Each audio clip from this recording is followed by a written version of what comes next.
What's going on, YouTube? Just a quick announcement before you see the video for today. This looks kind of weird because I'm actually filming this off of my Mac.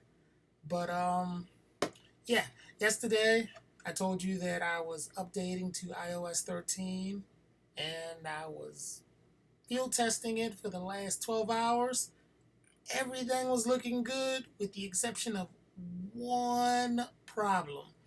And that one problem is the fact that iMovie does not work yet with the iOS 13 beta.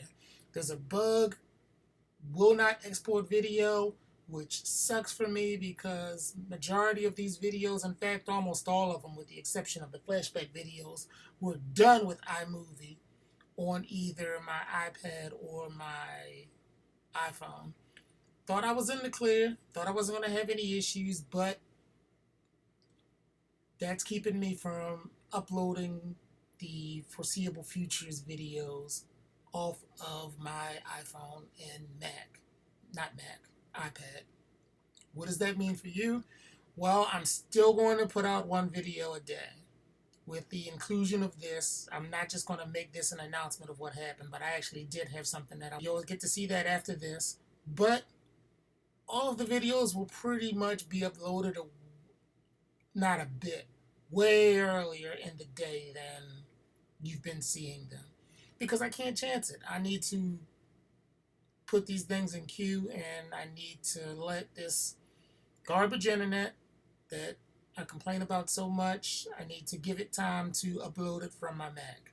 So, if you happen to see videos a whole lot earlier in the day, this is why. That's it. Enjoy today's video, and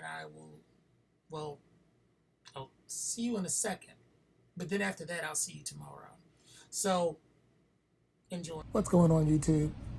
Today, I am going to try and speak my mind a bit on a subject that I've been seeing a couple videos about.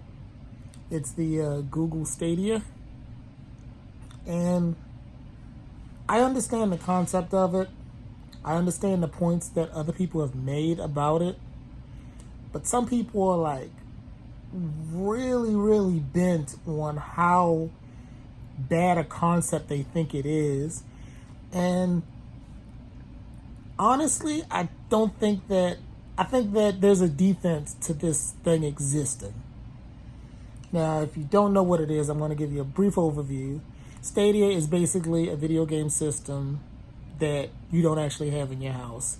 It's online based, which means that all you need is a Google Chrome dongle, plug it to your TV, use a controller, and you can basically game on any TV, devices like laptops, cell phones, common, stuff like that.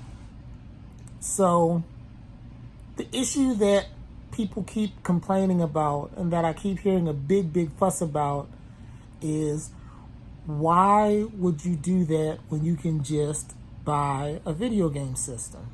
When you can just buy a PS4, when you can just buy an Xbox One or a Switch. The games they announced at the Keynote, Connect, whatever you call it, they're games that are on other systems. They're not exclusive to the Stadia.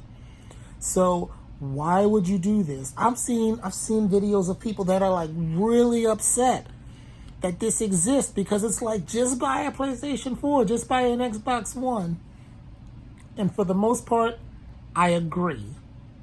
I 100% agree with those thoughts. But I feel like we're dealing with two different generations now. I feel like this generation is want to call it a disposable generation. Back in the day, I had a Nintendo, Atari, Sega, whatever it was.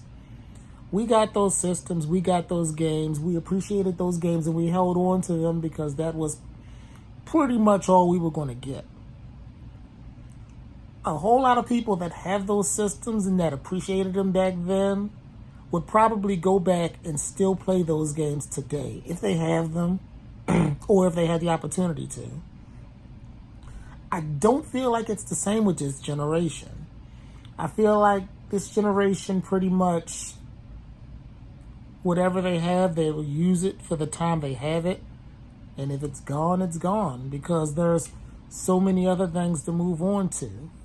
I feel like it's different. I don't know if I'm explaining it the best way I can, but that's just kind of what it feels like to me.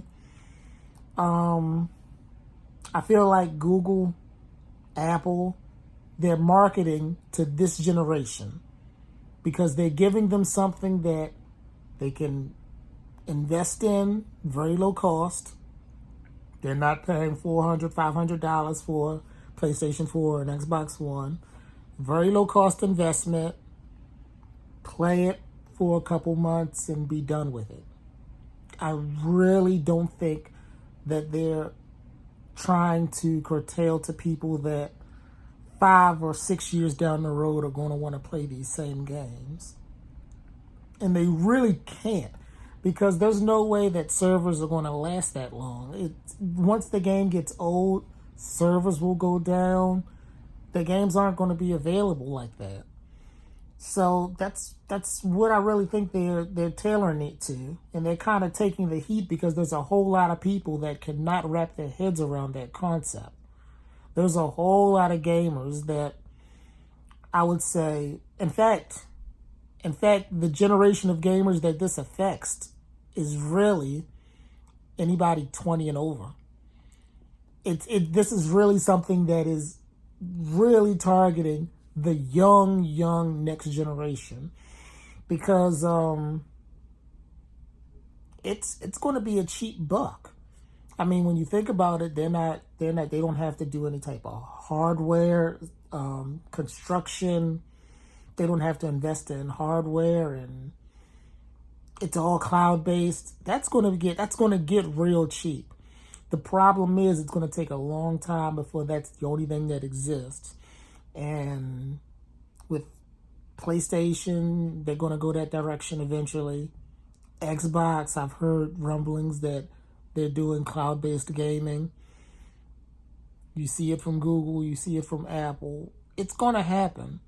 They want this old generation to die off because they're so vocal about these cloud-based gaming platforms that they can't move forward. They can't innovate.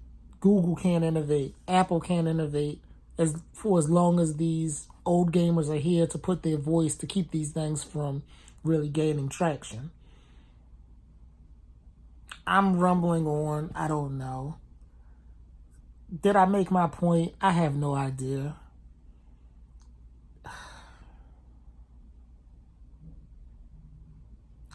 I would love to have a conversation about this, but I'm pretty sure that the comment section is going to be barren. So whenever somebody does find this video, if you agree with me with anything that I said, leave it in the comments below. Give it a like. I'll see you in the next video. Peace.